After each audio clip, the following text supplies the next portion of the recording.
And so the Native Americans and the Pilgrims gathered around the same table, and the Native Americans brought forth the cornucopia filled with corn and squash and other things.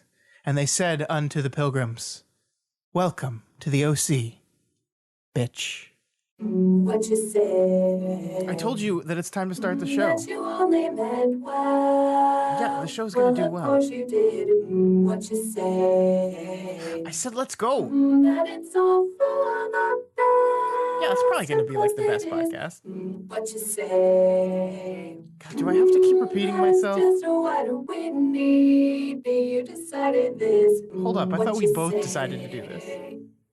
What did she say? I said, let's start the show. Hey everyone, welcome to Whatcha Say, an OC podcast. My name is Elise Daly. And I'm Scott Daly. And together, we're the Dailies. Yes, this is the podcast where each and every week we gather around the dinner table to discuss the hit 2000s teen drama, The OC. This week on the show, we are covering Season 1, Episode 11, The Homecoming. And before we get into that, and everyone's favorite section, do you remember, Scott, whenever we were trying to figure out how we wanted to intro the show, and it took us forever in order to get in sync? What do you mean, our names? Like, Yeah. I'm Scott Daly. Yeah. I just thought about that today. Baby, we're pros now. We're doing I one know. episode. We've gotten, it's almost been 2 years. In January, it'll be 2 Oh years my since we gosh, started. has it really? The show. Yeah. I mean, not the OC specifically, but My, Vow how of You time before drags that. on. Yeah, you'd figure you'd be better at microphones, but it's just a skill that you have not picked up. I use quite a few different microphones on a day-to-day basis, and so it's just... Do you? I do.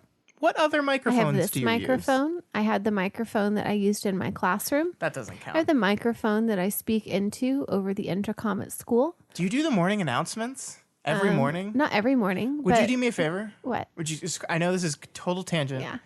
Will you just do your morning announcement voice real quick? Just get this. It's my normal talking No, voice. it's not. There's no Yes, way. it is. Okay, read the normal announcements. Hey, everyone. I just wanted to, I don't know, congratulations on all these silver compliment ticket winners. When you're done with the announcements, you can come down to my office and we'll do the chicken dance. Can't wait to see you. That's not how you normally talk, though. That's announcement voice.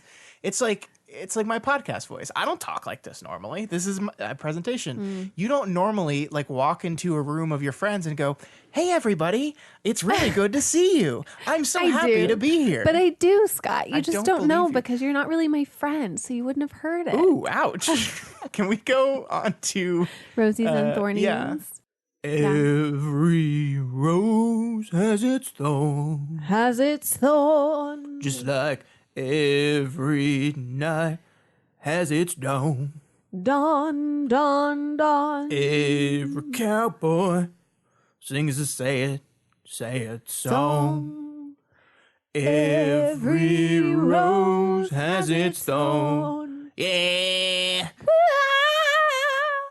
Jesus. Okay, guys, we almost didn't know we were going to make it to this show Well, or what- these things because of the Rosies and Thornies. So the Rosies and Thornies is a part of the podcast where Scott and I, we look back on the week, we talk about the good and the bad, the Rosies and the Thornies. And as always, Scott, we're going to talk about the bad. And our bad, please... Bad first. Okay. We're talking about the bad first. Yeah. We're not just talking about the bad. Yeah, we're going to talk about the bad first, but both of our bads and our goods, your bad, my good, your good, all revolve around the same thing. It's our puppy. So this has always been the part of the show. I think it's like our lives have always been a little bit of the show, right? Yeah. From the beginning of Out of You, it was an idea of sharing the movies we love with each other. So it was key to who we are as people. Like, that is important to the overall idea of the show, which is why we started Rosies and Thornies. We've shifted to the OC, and this is much less. Our day-to-day life is much less important to how we talk about a show that came out 15 years ago. Right. But we still talk about our lives. we still talk about our lives. And so, as a lot of listeners will already know, probably not all of them know, we went through a pretty rough weekend. We didn't even know if we were not over yet. It's we not. don't know how it's really going to end, but we're in better spirits now. We didn't know if we were going to have this episode because on Friday morning, our dog got really sick. Elise's dog, she's my dog too, but she was Elise's dog before we met, Maggie. She's very old. We don't know how old she is because she's a rescue, but she could be anywhere from 14 to 16. So she's an old dog. and she got sick, and we didn't know what was going on, and we spent 5 hours at the vet on Saturday. We spent more time at the vet today. We don't know what it is. I mean, we know it's one of two things. It's something's either a wrong liver, with her liver. Yeah, it's a liver infection or it's cancerous in the liver, and we can't find out if it's cancerous without doing a biopsy, which the vet said could kill her because the she's liver, old as fuck. and with the liver, if you take a piece of that, you have a really high potential of bleeding out, and when you're that old, it's even increased. So we're treating the infection, hoping that the infection meds work, but if not, we have a follow-up appointment on Wednesday, so we're just living in the little happy 2-day honeymoon period of thinking that everything's going to get better. It may not, but she's still with us for now, and that's. I mean, we have two more went, days. I took off work today. We went to the vet, Thinking expecting that we were going to have to put her that down. this was it. So we got 2 extra days. I'm happy about that. The thorn is obviously all the stuff, but I thought a fun thing to do while we're here talking about how much this sucks and how terrible it is and how we spent most of the weekend. Are we going to tell just Very Maggie sad. thorns and Maggie roses? I just want to talk. Yeah, I just want to talk about some of the best and most annoying things about Maggie. So I almost gave Maggie back up one time because I got really upset at her because this one piece of furniture, really the only piece of actual furniture that I got from my grandma after she passed, was this little love seat that used to be in the bedroom at my parents' house, or not my parents' house, at my grandma's house in my mom's room. And I didn't remember telling my grandma, but my grandma remembers me telling her when I was little that if she dies or when she dies, that I wanted that piece of furniture. So I don't remember the original conversation, but I remember her having that conversation with me later. So I knew that that was a piece of furniture that I was going to get. So years later, Maggie has anxiety and does not like to be left alone. And when I couldn't fit the piece of furniture in my apartment, because my apartments were relatively small, I had it in my bedroom at home, right next to the crate that she would stay locked in.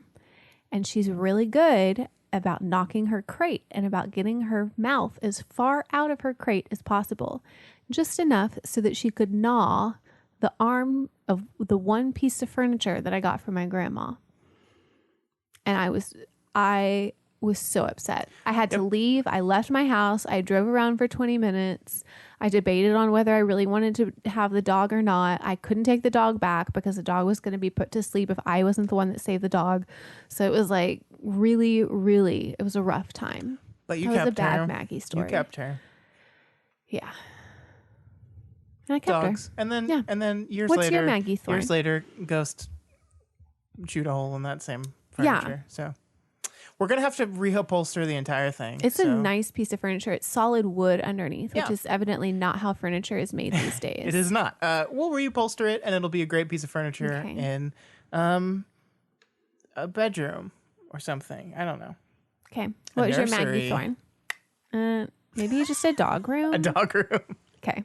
My Maggie thorn is the fact that Maggie has not been housebroken a day in her life ever. Maggie is there goes my security deposit dog because she pees on the carpet all the time. We've had her. I've known you for 5 years, I've had her for almost 7. and she pees on the carpet 3 times a week. It has decreased. In hindsight, I'm wondering if it has been decreasing because there's something that has been going on that And we her didn't know kidneys about. are fine. Yeah, I don't know. Yeah, Maggie pees on the carpet a lot, and so we have a steam vac, and we go through lots of carpet cleaner, and it's a constant chore, and I feel like parts of our house are just going to smell forever, and we're never getting that deposit back, but fine. we'll have lived here 4 years by the time we're done, and hopefully They should replace the carpet every 5 years anyway in a rental. carpet needed to be replaced when we moved in. Yeah, So it was pretty bad. Maggie just sealed that deal for us. So that's my story. It's very frustrating waking up in the morning to poop in your nostrils, to smelling poop. Yeah. Well, lucky I wake up before you, so at least I clean and it up. sometimes I smell the poop and pretend like I'm still asleep because I don't want to deal with it. I know you do. All right, Elise, what's your Maggie Rose? I think my Maggie Rose is every time that Maggie cuddles. I have lucked out with the cuddles of the dog. And I'm not gonna like Elise go. loves to cuddle. Yeah, first of all, that's my that's something thing. you need to know about Elise. She's a cuddle machine. I can't go into like all of the stuff because I was having to look through all of the pictures because I thought that today was going to be the end, and really, again, it might be the end later, but Still could be, yes.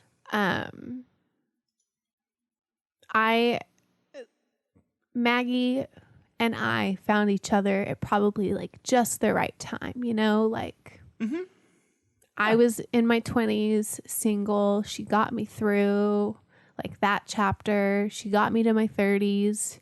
She got me through the job transition. She got me through grad school. So, Yeah, she's a very good dog. good dog. And she gives you all the cuddles you want. She's a great lap dog. You know what my favorite thing about Maggie is? My Maggie Rose? The belly rub. Yes. So the reason Elise picked Maggie when Elise went to the shelter, and this is a story she told me, I was not there, this was before me, Yes. was that she was looking at dogs and she walks up to Maggie and Maggie looks at her and then rolls on her back and shows her belly. And Elise thought it's the most adorable thing It's in the really world. cute. She'll just walk up to you and she'll just expose her belly to be scratched. And she does that to everyone that likes, not not just even the to people me. that she likes, because she's actually a very protective dog. Yeah. But it's the most adorable thing. And the other thing is pickup time. So Maggie does not like to be picked up, or did not like to be picked up. And me said, Maggie, that's not acceptable. We're going to work on this. So we had daily pickup time where I would pick up Maggie and say, it's pickup time.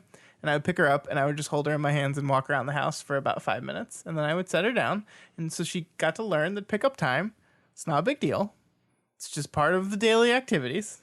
And now she doesn't mind being picked up at all, which is good because these last few days she's been very weak and very sick. She's had to get picked up a lot. She's had to get picked up a whole lot. So Maggie is a wonderful, wonderful dog. And regardless of what happens this week, we love her. And it was a pleasure. It was a pleasure getting to know this dog. She's a good one. Mm-hmm. Yeah. Yep. All right. So let's move on to this wacky show after our rough weekend. Yeah. And let's talk about episode 11, Homecoming. Okay. I actually think the intro is yours. I forgot to switch these around. So but- The Homecoming is the 11th episode of season 1 of the OC. It was written by Josh Schwartz and Brian O. and directed by Keith Samples.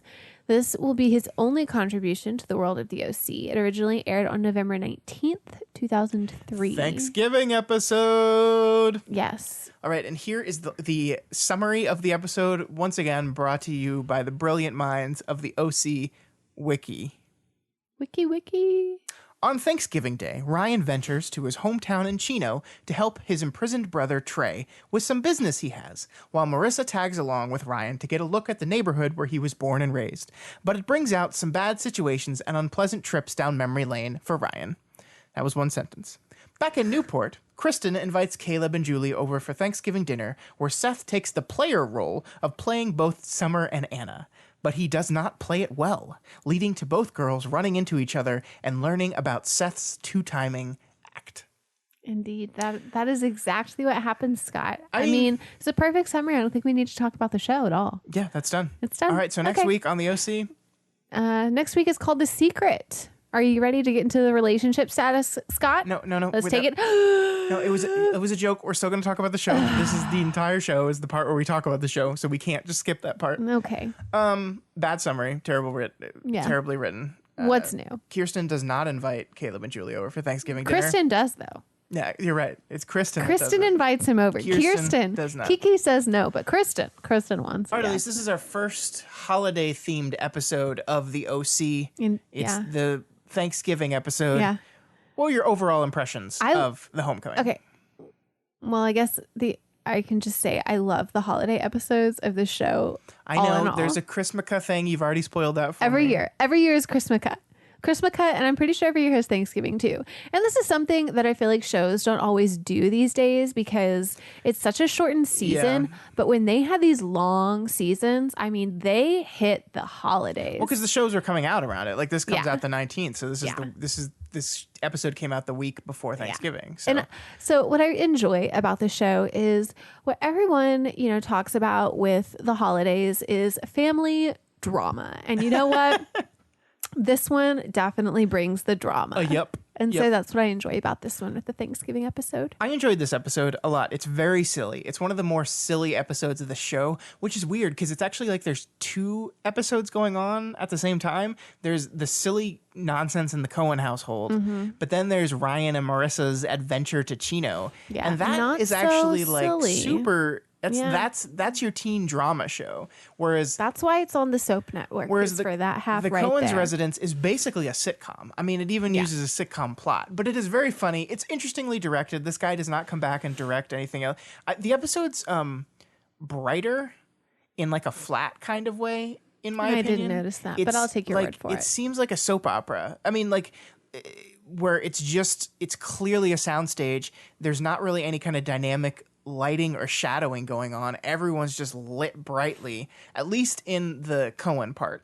And I thought that like there's a one shot where Anna's on top of the bed and it's like it shoots from under her, like seeing her poke her head over the bed, look at Seth, and it just looked fake. It just I'm not a fan of the direction of this one, and I wonder if the That's creators of the That's show- why Keith only does one. Yeah. It was a sample of his work, and we did not like it. because his I'm name so is funny. Keith Samples, Yeah. for those of you that forgot. Okay, Scott. So we open this episode with Kirsten needing to cook Thanksgiving. She's because decided that she's gonna It needs do to be it. a big deal. It's the first time that Ryan has been there for Thanksgiving, and so she wants to make it memorable. And the one thing we know about Kiki from the very first episode is Kiki can cook. she's Not awful cook. at cooking. She's Yeah. terrible. No, so she doesn't even know where the pans are. She's asking, where are the pans? She's we trying have to any figure pans? out. And at that point, Sandy looks at Seth. Seth looks at Sandy. They both look at Ryan. They all exchange looks and they decide we can't let her touch anything. Unspoken, but so much was said.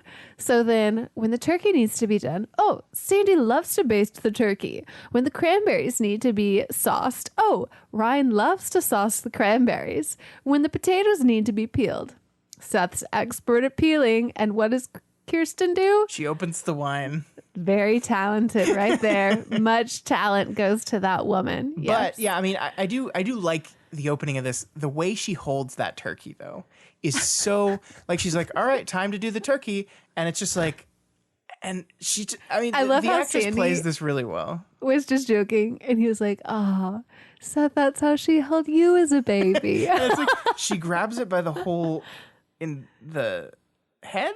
What? No, that's the butt. That's the butt. yeah. She grabs it by the hole and like tries to lift it, and is just like, and then basting.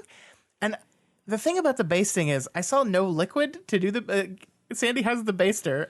I didn't see any liquid. He knows. I'm gonna assume they have it handled. Yeah. But yeah, so they get a phone call, and it is from prison No. because Ryan's brother Trey misses him on the holidays and wants to see him, so he's asking him to come to the jail. That's so sad. He loves his brother. Yeah, that's the only reason why. Yeah. And the one thing I noticed the second time through, which is one of these directorial flourishes that the guy thinks of it, and they think they're so brilliant, is while Ryan is on the phone with his brother who is in prison, the shot of the scene is Ryan sitting on the stairs, and the camera is on the other side of the staircase, and the bars, the banister of the staircase is metal wrought iron bars, and it just makes this cool little image of Ryan talking to his brother in jail, and we seeing that shot through bars. It's not a bad shot. I didn't know. You have to explain. You can't make. You can't like do a. I knew you were going to say it. You can't do a gesture on Yep. an audio And podcast. I said, over my head. Yeah. Okay. Here. Yeah, and here's my response to that. Whoo. Yeah. But what It was gesture pretty did I good. do? You didn't do a gesture. You I just did I a went weird like noise. this. I did spirit fingers, but no one is knows. that no, Scott? Those are not spirit fingers. These Our spirit fingers. Okay, we're not talking about Bring It On right now. Yeah, but your spirit fingers were so lame. So Ryan is going to visit his brother, and thus we get to California, here we come. and then we're back. Ryan is putting off going to see Trey because and lays the thing that he probably wants something from him. He's not just inviting him out of the goodness of his heart. Turns out to be 100% accurate. Seth Can't go with Ryan. No, he wants to go with Ryan. But he can't. But instead he's got to put on copious amounts of Seth's got cologne. his lady. Okay. So when we last left Seth Cohen, Yes, tell us. he was almost kissed by Anna and pulled away. He did. And then he was kissed by Summer, who Indeed. blatantly stated, I like Seth Cohen, threatened to murder him, and then left. So that's where we last left Right Seth. on all accounts. Now, a week later, Okay. Seth is inviting Anna to Thanksgiving. Well, if he didn't invite her, she'd be all alone. Now, he invited her.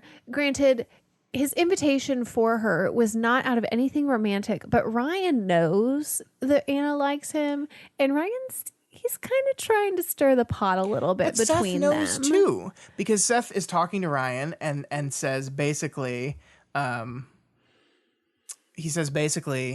my 16 years of my life, no women have been interested in me. Now I suddenly have two. Well, yeah, I mean, like he knows. But so why is... Ryan is not pushing for Summer. Ryan is pushing for Anna. I know, but I'm pushing for Summer, and I want Seth to stop it. Stop leading Anna on. But Ryan likes Anna.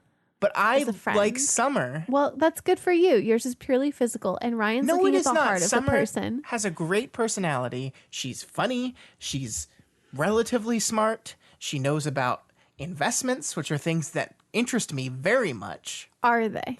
Yes. Mm-hmm. Okay. Yeah. That was all a lie. Yeah, I know.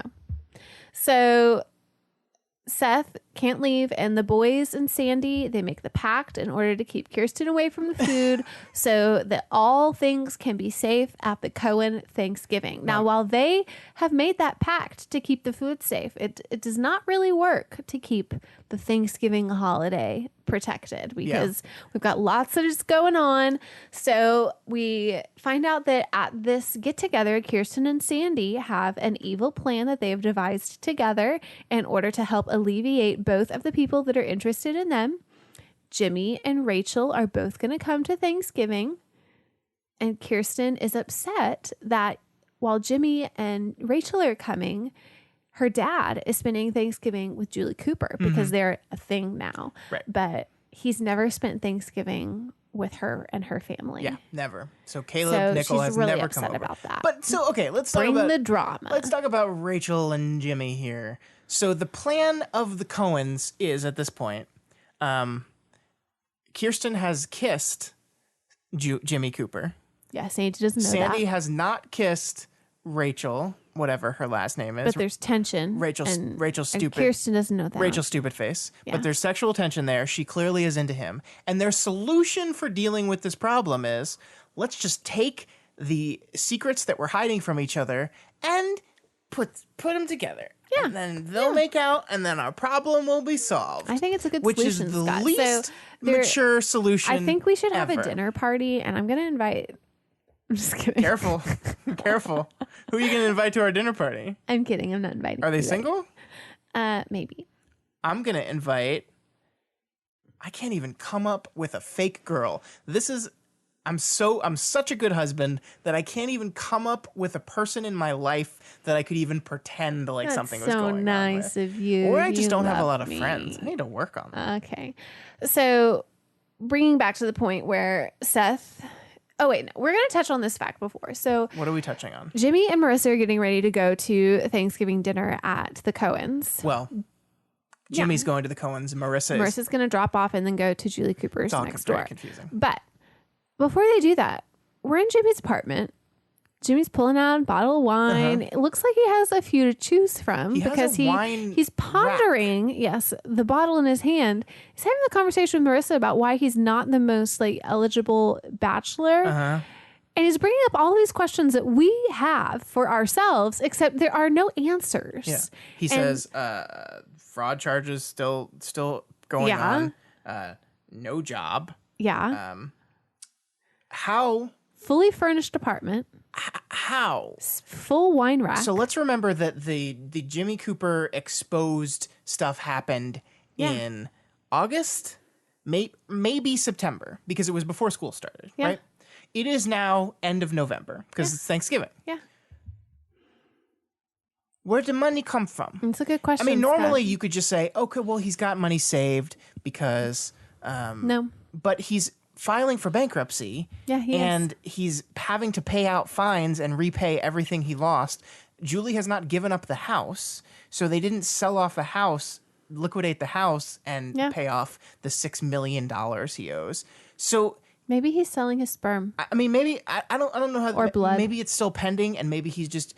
But he was out of money. The credit cards are being rejected. Yeah. Like when he was out of money and stealing money from people, and now 3 months have gone by, and he hasn't gotten any. Where's he getting the money? Show. I mean, maybe he's a dancer. Get him a job at the Crab Shack or something. Oh, He yeah, can work Ryan worked at the alongside Crab Ryan. Shack. Just give him some. Ryan doesn't work there anymore. Yeah, well, I told you school started. As soon as school started, they have So somewhere there else to is an hang. opening. Exactly. Okay, yeah. Exactly. Yeah. So just tell us, show, where Jimmy Cooper is getting that wine money. That's Yeah. all I want to know. Yeah. I mean, and the rent money, but mostly the wine money. Yeah. So before Marissa and Jimmy come over, Seth and Ryan are having the pep talk. We find out, like what you touched on, Seth is wearing cologne now. He's doing that because... Oh, the toilet. Yes. He is trying to win his ladies over. And this is where Seth shares with Ryan what happened on the boat and how he is torn between his two women now. But he's putting on cologne for Anna to come over. So I guess in the time between last week's episode and this week's episode, we have decided that Seth Cohen likes Anna now. Right? That's basically what we're saying. Or the idea that she likes him has intoxicated him to the point where he's going to wear cologne and invite her over on Scott, here's the Thanksgiving. deal. What? Everyone loves attention. I mean, that's true. And now he's getting attention. I do have to say that, especially when I was a teen, the primary factor for liking a woman or a if girl she liked you first. was if she liked me. If she liked me, I was probably going to like her because that's neat. So you're right. I pull back. I take back my rejection, and I get it now, Seth. I understand. Okay. But also, Summer likes you. But she can't tell anyone, and he can't tell anyone. So he doesn't know where that's going to go. It's going to go to the pool house. Well, that's what we'll find out later. But before he and Summer go to the pool house, Marissa and Ryan have to go to the pool house because as soon as Marissa comes over, she wants to, quote unquote, talk. Talk with their vagina and penis parts. That are fully clothed still I know when what they cut to sex the camera. is. Yeah, you do. Sure thing. So they finish, quote unquote, talking before they actually talk. And Ryan reveals to Marissa that he's going to go to Chino to see his brother. She wants to go. He says, no, you can't go. She says, yes, I want to go because I'm your girlfriend. And that's what girlfriends do. No, you can't go because you're my girlfriend. And I don't want you to know where I came from. Man, we should just make the OC a one-woman show, and it's just you doing all the parts. Yeah, basically. Anyways, he ends up going, gets a pie from Kirsten. She didn't make it herself. She didn't make it. And Marissa is in the car waiting. And she supposedly asked Jimmy, but she didn't really. I've never visited someone in prison before. That is not an experience I've had. However, I feel like you can't. I mean, can you just bring someone in prison an entire pie? I mean, I guess the answer to that is yes, because that's how you hide the tools to escape from the prison. Like that, you hide the tools in the cake. In this case, you hide the tools in the saran wrapped pie. I don't know. I just feel like it's weird to show up at prison and just be like, okay, here is a whole pie. But that's what happens. She gives him a whole pie to bring to Trey. Yeah, and I mean, there are no knives, so how is he going to cut that into pieces? He can't. He's just going to take a fork and just going to eat in the middle of the pie, which brings me to my next thing. What is... Ooh. Pie commentary by Elise Daly. Pie commentary, cake commentary. I have this urge to just get a cake or get a pie and just do that. What? Just like Just not no just grab slices, it? no Oh, slices. you told me about that just this the weekend. fork, and just to take the fork in it and just to eat it. Oh, you with know no why? slices. It's because we were watching Watchmen, and in Watchmen, he just grabs a fork and bites into the Did cake, he? and then you turn to me and go, "I've always wanted to do that." I really want to do that. All right. I mean, like, we're adults. Like, the thing that is preventing you from doing that is just your choices. You Yeah. could go to the store or bake a cake, like, literally 10 minutes from now, and just I have nothing with to a bake a fork. cake. No frosting. But then as I was thinking about it, I was wondering, would it really be the best in order to eat a cake like that? Because what I really do when I'm eating my cake is I save the outer portions for last because those are the best parts with the most amount of frosting. And if I just eat into it like that, then I miss getting to savor the best parts. Or you could eat any part you want, babe. It's your whole cake. The cake is yours. The cake is not a lie. Yeah, I know. I'm just, wondering about it. All right. So maybe we'll do that this All weekend. right, back to the show. Yeah. What part were we on? I forgot. Ryan cake and pied me. Ryan took a pie to Trey in prison. That's where we were. Oh, yeah. So while we're doing that, Sandy and Kirsten start Operation Rachel Jimmy and sit them down on the couch and really super awkwardly try to get them together. And it's really terrible. It's really terrible. It doesn't make any sense. Elise left the room and I had nothing to say. And I don't know why she left the room. I had to shut the door Why? because the dog was outside. So leave it open. Then you're going to get on to me because you're talking about saving energy. Well, the AC is off. We turned the AC off. So it's That's a good point. Okay. So they are trying to set Rachel and Jimmy up, and Rachel's not having it. she's not happy with it because No. she wants those eyebrows. Well, number one, yes. She wants Have Sandy. you looked at Jimmy's eyebrows? I haven't looked at Jimmy's eyebrows. You know what? I because- haven't looked at his eyebrows. because they're not noticeable. Sandy, on the other Well, that's hand, also because he's blonde. eyebrows. It's true. She notices Sandy. Let's here. I'm bringing a chart. Jimmy on one side, Sandy on the other. Sandy's side, eyebrows, has job, not bankrupt, decent human being. Didn't commit fraud. Jimmy's side, White collar criminal. wine, likes sports, Somehow finds money when he has none. got a money tree. I mean, that's Okay, I'm on a good Team one. Jimmy now. Yeah, anyway, the point is Rachel is not happy about it. But they sit down and they start watching the football. football. And we find out that she's a really big fan of football. Scott, who's she a fan of? In what will surprise nobody, because it's fucking Rachel and she's the worst, she is a fan of the Dallas Cowboys. And nobody actually likes the Dallas Cowboys. Especially if you're not from Texas. No, because that's the thing with the Cowboys is like, we're America's team. I'm like, that's stupid. That doesn't make any sense. Why are you America's team? That's dumb. You know what America's team should be? The team that is from the city that founded America. That's a good point, Scott. Philadelphia. Oh. I'm the an Eagles fan, and therefore I hate all Cowboys fans, and therefore my vindication for hating Rachel, perfect. And Jimmy Cooper's A Dolphins fan? Is he a Dolphins fan or is he just not a Cowboys fan? She specifically asks, "You're a Dolphins fan?" And he goes, "Oh yeah, huge." And okay, that's a choice. It's weird. Yeah. He's in California and they are on the complete opposite side. Yeah. So anyway, Ryan's going to Chino. He opens the door to his car, and bam, who's in there? Marissa Cooper. Marissa Cooper is not very good at respecting the wishes of the people around her when they ask her to do or not to do something, and decides to go anyway. But She's it's okay. gonna do what she wants to It's do. okay though, because she asked her mom, and her mom said she could go. Her mom said on Thanksgiving Day she could go to a prison Chino. in Chino with Ryan. Scott, this doesn't sound like anything Julie would say.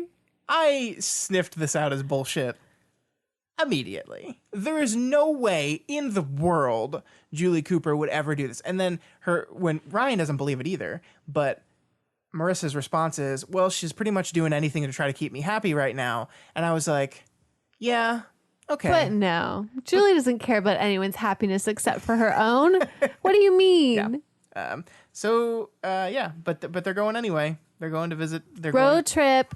They're going to again. the prison, and they go meet Trey. And Marissa Cooper, remembering what happened to Kirsten Cohen last time Kirsten was at a prison with Ryan, where she got immediately rudely ogled by, what's his name from Veronica Mars. Marissa Cooper is wearing a extremely low-cut skirt. Okay. Now, yes, she's wearing a very low skirt. In her defense, though, she has extremely long legs, so everything seems shorter on her. I'm just not that she should be wearing something. It's probably not. And I'm not even saying like, ooh, you shouldn't wear that skirt in front of men because that's the men's problem. But I was just immediately. I'm only bringing this up because I was immediately worried about her because I'm like, she's walking to this prison and these fucking dudes are probably going to be all over her. It doesn't happen. Fortunately, it doesn't happen. Ryan's there. He protects her. Anyways, so while they're leaving, Anna shows up. Well, we have to say that it is true that Trey wanted something. That is, yes, it is true. They get to the Trey walks prison. up and he's got a black eye because the what is Ryan's last name? Atwood. The Atwoods get punched in the face. That's what happens to them. So Trey owes someone $6,000 and he needs Ryan's help. Not to pay it because Ryan does not have $6,000 because he quit his job at the Crab Shack. Yeah. But to deliver a stolen car, which is just fucking awesome. Poetic, isn't it? Yeah. The thing that kicked this whole thing off was stealing cars, and now Ryan's going to be driving a different stolen car to pay off his brother's debt. Ryan is stupid. And Marissa won't leave because, she has to stay with Ryan. Mm-hmm. Now we enter Anna. Anna shows up. Anna shows up to Thanksgiving and is meeting Sandy and Kirsten for the first time. Well, she's met Kirsten on the yacht, but she is meeting Sandy for the first time. Anyways, she's explaining why she doesn't want to go to Pittsburgh with her family because it's going to end up being an anathema to the spirit of Thanksgiving. This is the greatest. This is the best part of the whole show right here. Because so she says anathema and her back is turned, and Sandy Cohen looks at his son and mouths anathema, and then like gestures towards her anathema, and then tries to give him a fist bump. Because they're so impressed. So he just points at him like he was going to fist bump him. And then Kirsten off to the side. Pouring wine. Is just laughing.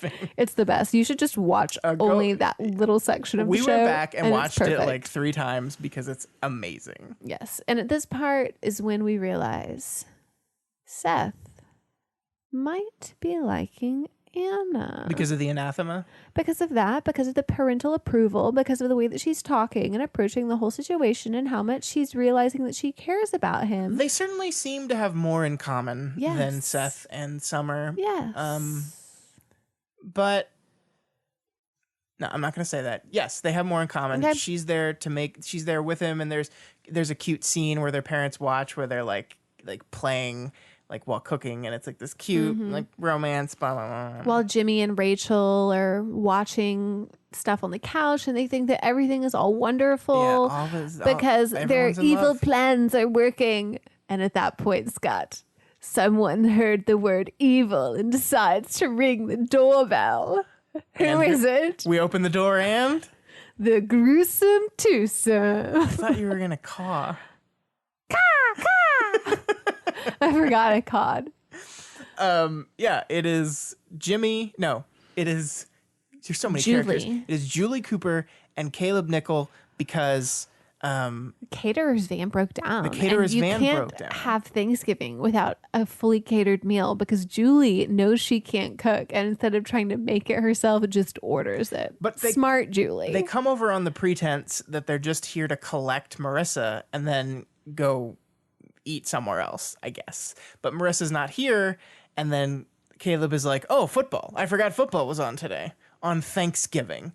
You don't forget that football's on Thanksgiving. That's like, oh, I forgot we were supposed to eat turkey on this day. Some people don't like to eat turkey on Thanksgiving. What? Tamales, that's a good choice. Sometimes people like to have Italian food.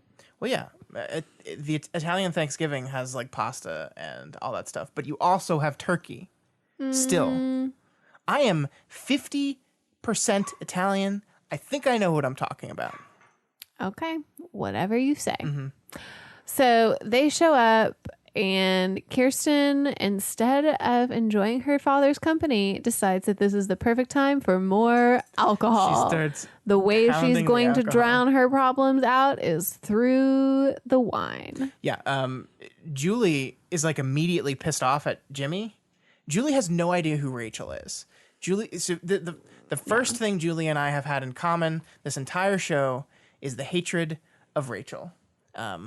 Because Julie immediately dislikes Rachel, which that's such a classic Julie. Why do you care who Jimmy is seeing now? Because he's not supposed to be happy. He can't be happy. He's got to be miserable. And Rachel is pretty good looking. Yeah, because Except if he she's a gets out of Cowboys this fan. with a new girl and then everything is wonderful for him again, then her leaving him did no such good for Jimmy.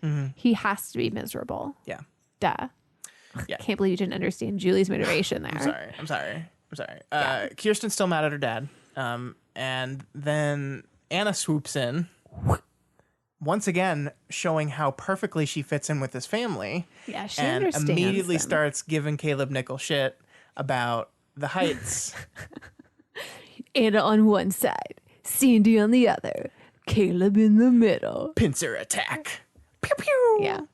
So meanwhile, Ryan and Marissa show up at his old house in Chino, and here's where we find They're collecting the stolen car, right? Yes, That's what they're doing here. So they're going to their neighbor's house, and we find a new character by the name of Teresa, Hello. who we find out was the old girl next door, meeting the new girl next door, who we are only, speculating, but think that this is probably one of those girls that he didn't actually go out on dates Didn't with. leave the bedroom. Yes. I don't think we got to speculate on that. I think it happened. And here is the moment where the show shows that in the world of the OC, you cannot have a couple without a triangle. If one leg of that triangle is luked away, is bloop, bloop, blooped out of the show, you got to have another one. You do. Enter Teresa, who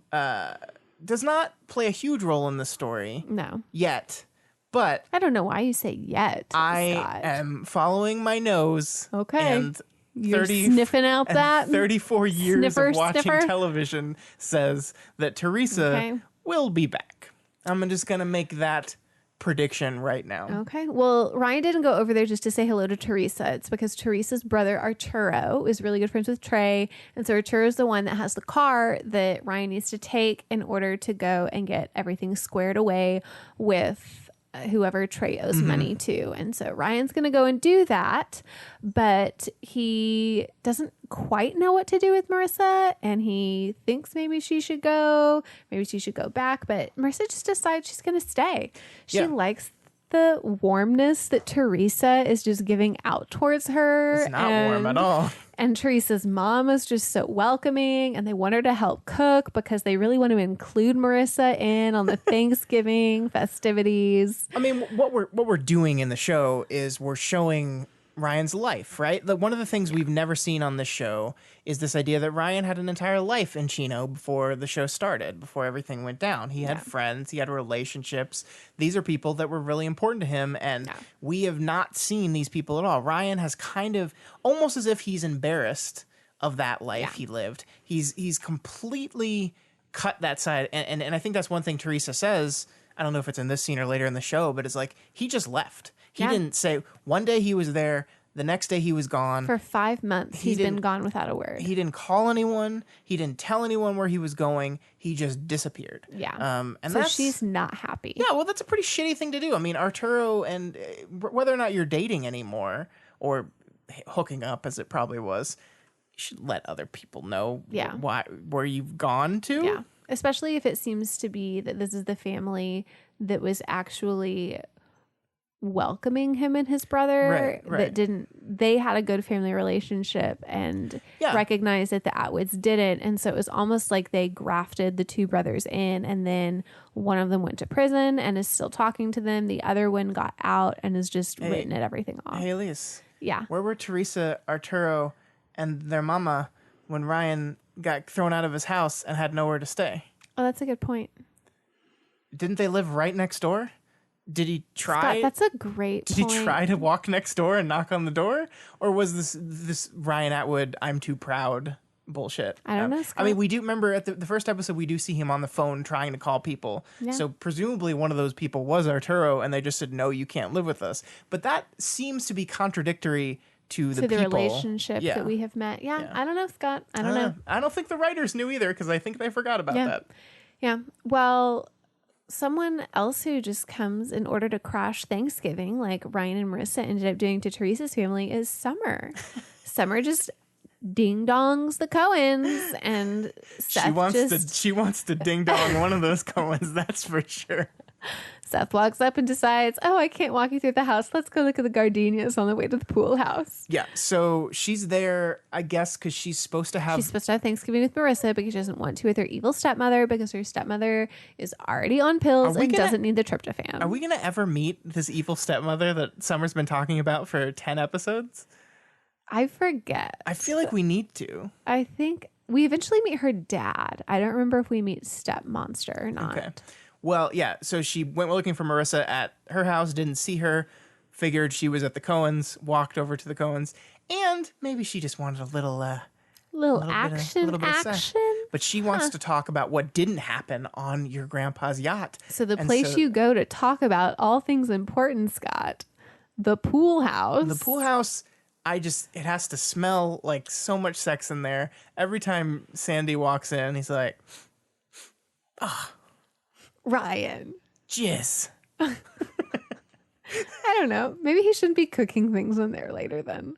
That's kind of gross. There's cooking in there? Yeah, he goes to the pool house to get something for food. I thought he was getting like towels and stuff. No, I think he's getting stuff and he's making. Whatever. Don't know. The point is, they walk into the pool house and Summer leaps onto Seth Cohen. She pounces and him. they are making out. Smooching all over the place. Yep. She just really wants to go to town on him. He tries to leave for the green beans and she says, you're going to leave me for beans? And he says, nope. Yeah. And then we cut away. He ends up leaving her eventually. But Yes. Marissa, at this point, is getting to know Ryan's old life. She sees the pictures that are on the fridge. We find out Ryan does musicals. What? Ryan played Snoopy. He played in You're a Good Man, Charlie the titular Brown. role of Snoopy. Okay, no. Titular. The titular role of You're a Good Man, Charlie Brown would be Charlie Brown. No, everyone knows that it really is Snoopy. Everyone knows that titular means not in the title. He plays the It Man. He plays Snoopy in You're a Good Man, Charlie Brown. And if you want a great mental image, look up. It's been a long time since I've seen You're a Good Man, Charlie Brown. I think I saw it in high school. I think our high school put on a performance of it. Look up Snoopy's song from You're a Good Man, Charlie Brown, and imagine, just close your eyes and imagine Ryan Atwood singing and dancing as It'll make you really happy. Snoopy. That's what I'm going to say. It's amazing. Yeah. So this is where we really have the conversation of Teresa's really upset that Ryan left, and Arturo actually is having a conversation with Ryan, trying to figure out why he's back and doing this, and really encourages Ryan just to go back to his new life. Because Arturo sees that, I guess at least with Marissa and with the fact that he drove up in a Range Rover in Chino, Ryan's got something going for him that's good, and he needs to not lean into all of this stuff again. Yeah. But he says no because Ryan, once he feels like he owes you something, he follows through. Yeah. Well, I think there's probably a little bit of guilt there. I mean, he's living in Newport. He's got this rich family and this new life, and he's left it all behind. And I think he feels a little bit guilty about that. And yeah, one thing I think we're going to see again and again, because I'm going to go ahead and guess that Ryan's Chino life is going to continue to invade on his Newport life. And he is loyal to a fault, and I think it's going to get him in trouble. It doesn't this time. Well, it does a little bit. But super loyal, that's for sure. Yeah. Kiki's still drinking. back in Newport. She wants her dad to hit the bricks. and Sandy Cohen is like, Sandy Cohen's response is, hit the bricks. Who talks like that? And she goes to town on him. She's like, look, my family won't let me cook. My dad is only here because the game's on, and he doesn't love me. And we're out of Merlot. And the camera does, I don't like a lot of the direction in this episode, but the camera cuts to another angle of their conversation, and behind them is just Anna slaving away on the stove still. And she's just like, should I leave you alone?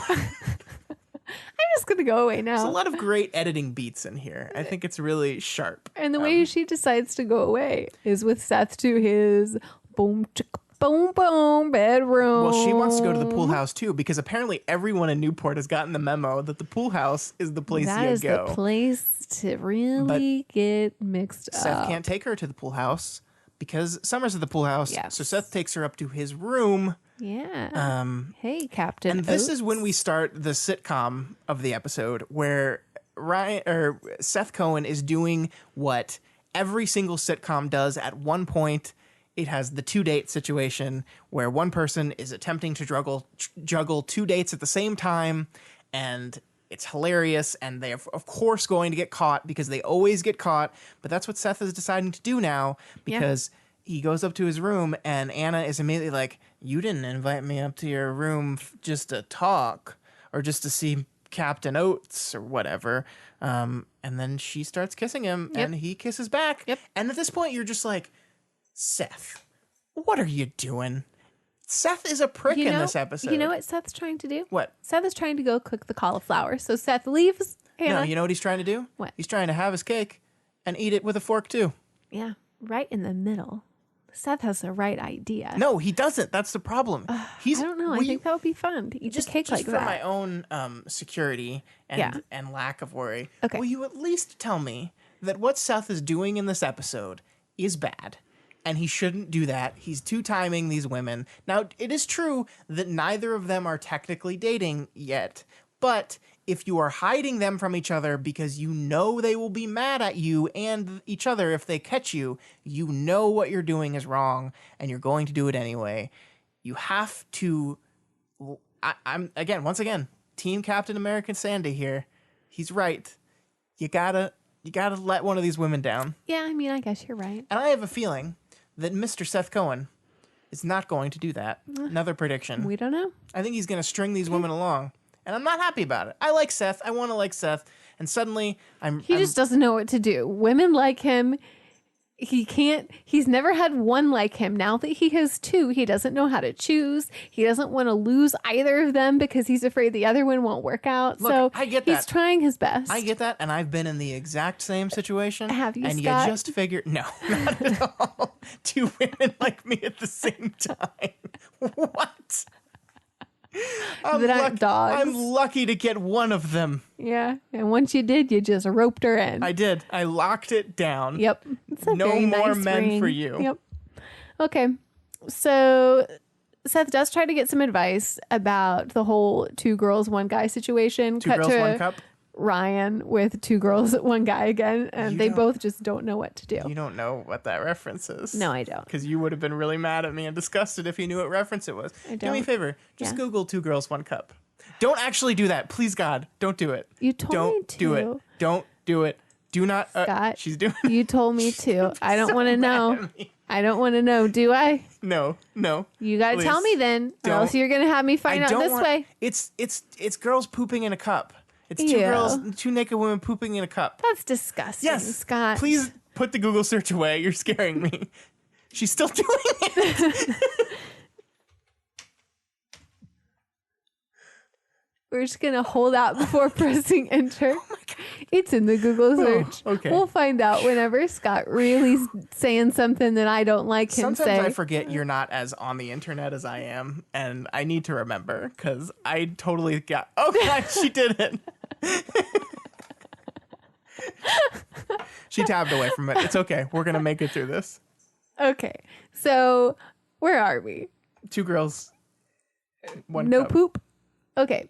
So Ryan leaves Teresa and she wishes him good luck. Ryan calls Marissa out that the mom doesn't know because whenever Seth is on the phone, Seth tells Ryan because honesty is the best policy, Seth. You're Yeah. learning here, Yeah. so just follow through. You're honest with the bros. Yeah. You gotta be honest with the hoes. Seth, Seth says Julie is here because she came looking for Marissa, which is a surprise to Ryan because Julie should know exactly where Marissa is because Marissa got permission from Julie, and he's she mad didn't. at her. Yep. So. He says take the car. He sends her home. He's going to do this all by himself, and Julie, of course, listens to him and does not follow him. Right? Yeah, because she's really respectful of authority. So Seth goes to make out with Summer again. This time, Seth's got his sweater off. His shirt's unbuttoned. Summer, yeah, he's just excited that, quote unquote, this is happening. So question. Yeah. She's taking his shirt off. Yeah, she is.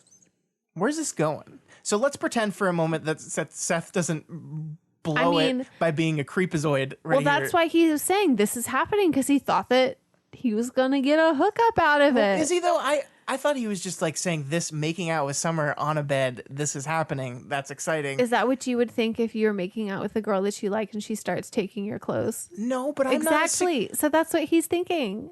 At least a week ago. Yeah. Seth had to sit down because he heard that Ryan had sex with so more he than one doesn't woman. know. He doesn't even know that if you're making out and maybe you get a shirt off, that nothing. I mean, well, that's my question. He doesn't know. That's my but he thinks he knows. No, but I want you to speculate. So let's pretend Seth doesn't blow it by saying this is happening so many times it wigs out Summer, because of course it would. If you and I are like making out heavily and I'm like, this is happening, you're gonna get really creeped out because that's a weird thing to say. It is. So let's say he doesn't do that, and they just do they do it? Do they have sex? I don't know. Does Summer have sex with Seth in this scenario? I think that something would happen, and he prematurely would not be able. The word to you're make looking that for happen. is ejaculate. Okay.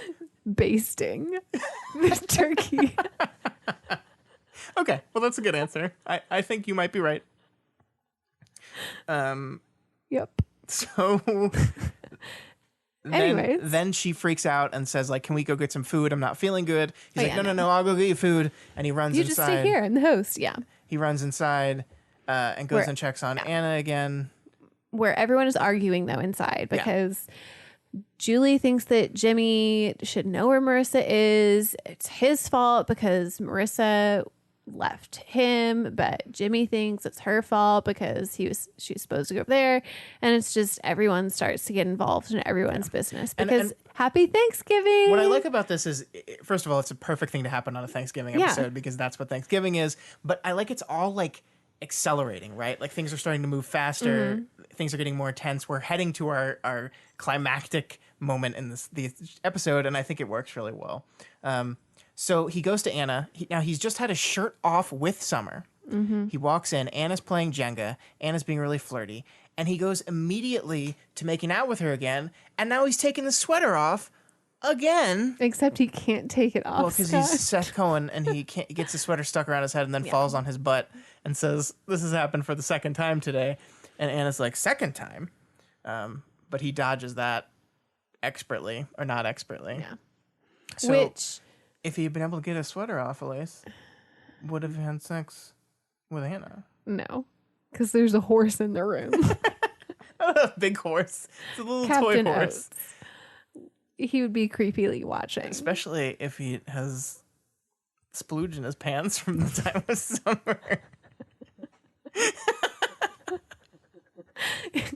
Anyways, so while Seth is with that woman, his dad's with the other one because Sandy goes into the pool house to get something, and then Summer walks out and, oh my gosh, I can't believe you're here. Sorry, that's gross. Not that you're a handsome man. You're a very attractive man for a father. It's really funny. It's really cute. funny. So this is where we have Sandy meets with his son. Sandy sits down, And he Captain lecturing. America's it. You and know, it's like, you just got to tell one of the women. you got to tell Anna that you like Summer. And Seth's like, well, that you like Summer and not her. I was like, well, maybe I do. Okay, well, then you got to tell Summer that you like Anna. See, I'm not so sure about that. Yeah. And then Sandy's like, Flip a coin. yeah. But before they can finish that conversation, the turkey is on fire because everyone left Kirsten alone in the kitchen, and the turkey is now in flames, and everyone rushes into the kitchen, including Anna and Summer. No. And they see each other. It's a really great moment. This is the second best moment. Because Anathema is number one. Let's paint the scene. So everyone's in the kitchen. Anna walks in the kitchen and says, "Oh my God, is something burning?" Summer then walks into the kitchen and says, "I heard the smoke alarms." And Anna says, "Summer," and Summer says, "Anna." And then at the same time, they say, "Seth."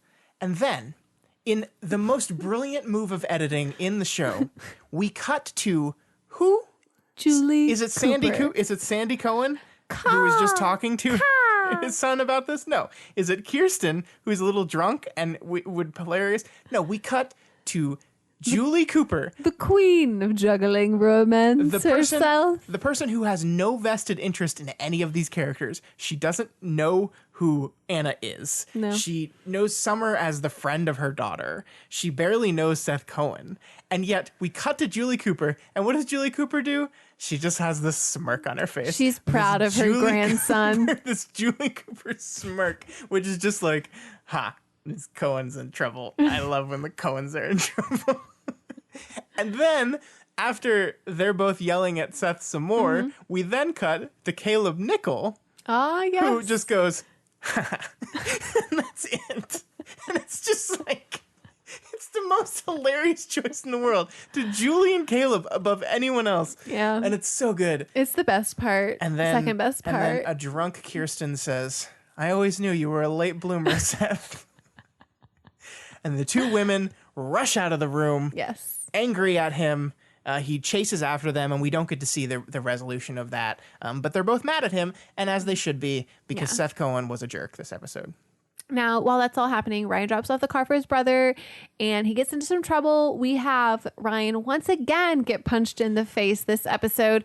Ding! And, how many face punches is that for Rye Guy? I don't know.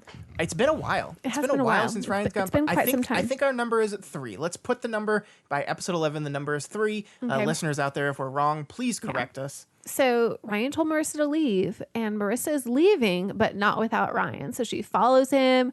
And it's a good thing that she did, because she turns out to be a getaway car, otherwise known as an accomplice in a stolen vehicle. Grand Theft Auto and then assault and battery. Yes. But, I mean, it's lucky that she did, though, because he was going to get his ass kicked.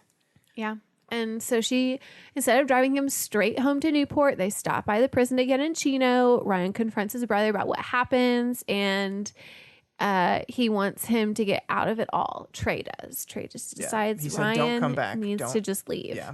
So at this point, Marissa and Ryan finally head home, and you get the feeling that Ryan is kind of uncertain about what happens in the car, about having exposed Marissa to everything that happened. Yeah, because he's ashamed of it. Yeah. He really feels like he's worried, I think, that she will value him less seeing where he came from. But she likes that she saw that. Yeah. She enjoys the fact that she learned something about him with the Snoopy.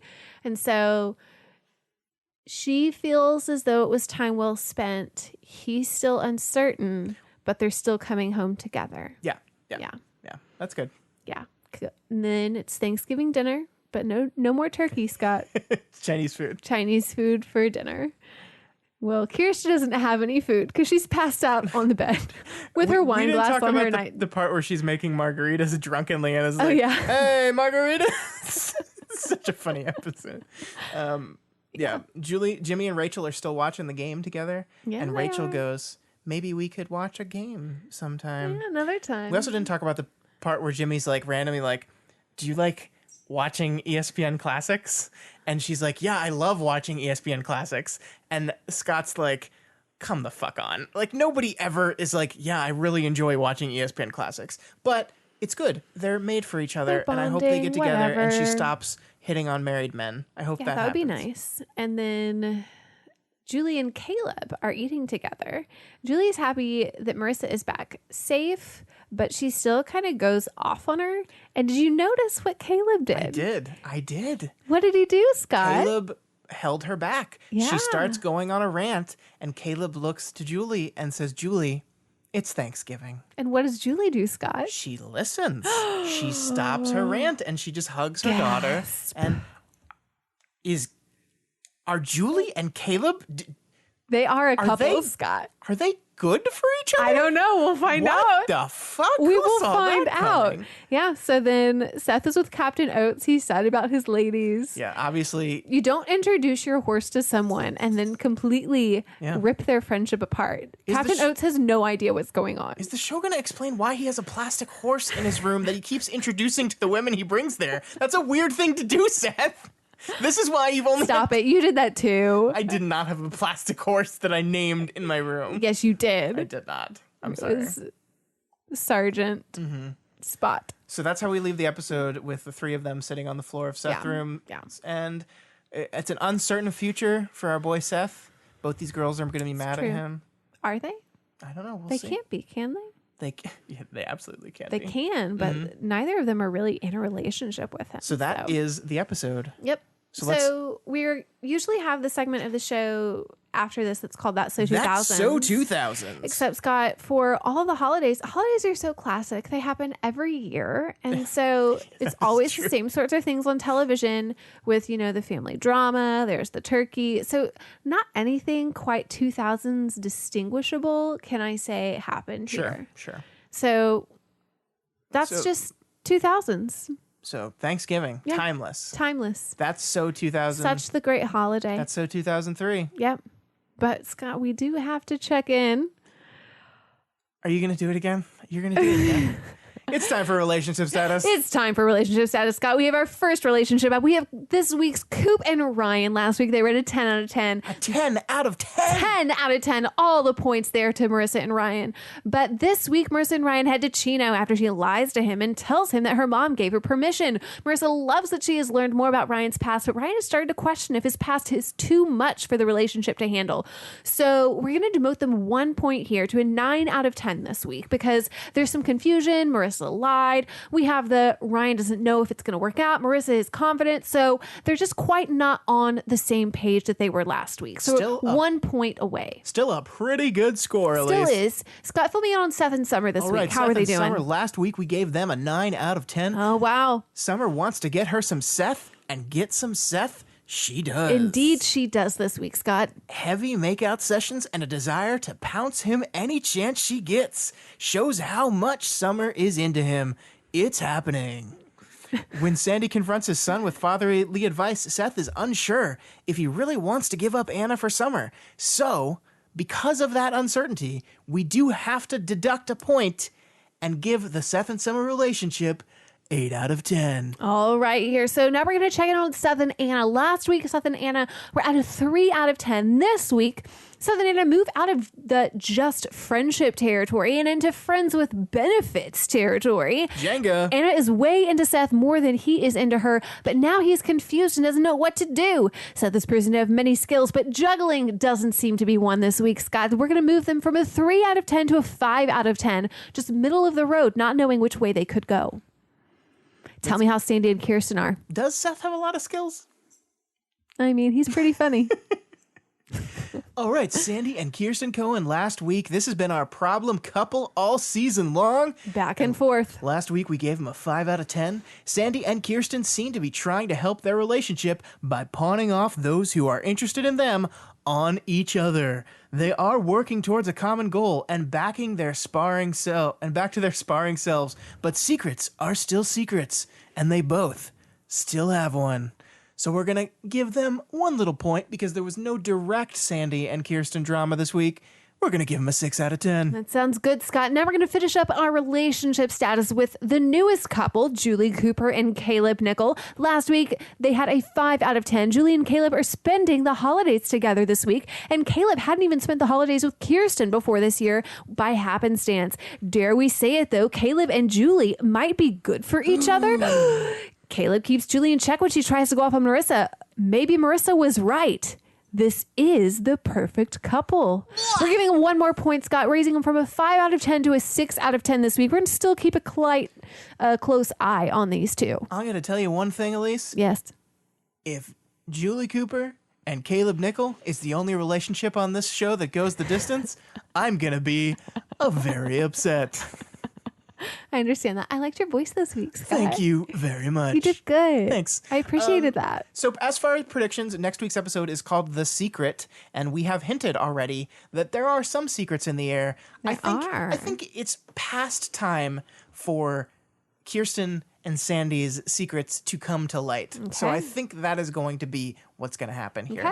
I also think they usually do a play on words, so there's going to be some secret thing going on with the teenagers as well. I don't quite know what that is because Anna and Summer are both fully aware of each other, unless he continues to do his whole try to two-time them thing and says like, no, I definitely broke up with that one. No, I definitely broke up with that one. That would be a very television thing to do. Smart. I mean, he's definitely not. I mean, he tried it for a day and it blew up in his face. Yeah. But we'll see. Okay. So that's my predictions. Well, Scott, that's all that we have time for this week. So if you like this podcast, you can check out all the other shows that we do over at doofmedia.com, such as Do the Right Thing, Doofcast, We've Got Ward. Last week on the Doofcast, we talked about an anime called Ping Pong. That's nothing new. You're always talking about anime on Doofcast. For those of you that don't know, Elise saw 30 seconds of Ping Pong the animation, and here's what it went like. Elise, I turned it on. Elise watched 30 seconds and then said, "This is ridiculous." And then she walked out of the room. And then I went to sleep too. Yes. So also last week we had our book club where we talked about Middle Game. That episode should be hitting the Doofcast feed and the website. If you missed it, you can just listen to the audio sometime later this week. If you missed out on this week or on this last month, but you want to join this month's book club is going to be the final installment of a trilogy that you guys have been doing from Mistborn. This final book called Hero of Ages. Yes. So if you've been following along with that, or if you just like that series, feel free to listen in on the last Friday of November. It will not be the last Friday this month. Actually not, but because that's after Thanksgiving. So it will be on the Friday before the last Friday, which I believe is the 22nd of November. We're going to a movie that night. We are? Yeah. It's Knives Out. Shit. Cut. Edit. We'll figure something out. All right, guys. If you like the show and if you want to support this show and all those other shows we just talked about, you can do so by sharing this episode, retweeting it. If you know friends that love the OC and are looking for an excuse to watch it, share this with them. Or you can just support us directly via Patreon. You can head to patreon.com/doofmedia and donate $1 a month or whatever else you can afford for the price of one coffee per month. Or you can give the amount that, Trey was trying to get from the stolen car. $6,000. Yeah, steal a car. One lump payment. Steal a car. For the rest of your life. Sell it to a chop shop and illegally give us the money. We're not asking how you got the money. Yeah, we're just asking for the money. No questions asked, people. Yeah. So also, if you happen to be listening via Apple Podcasts, why don't you just go over there and head on and drop us a rating and review? That was a really weird thing because I just, kind of head on over there and drop us a rating and review. At least talk good. At least good talk. All right, guys, we'll be back next week with another exciting episode. And until then, cornucopia. Farewell from the OC. The cornucopia of squashes. I say it wrong one time, and you will never let me live it down. I won't. That's marriage.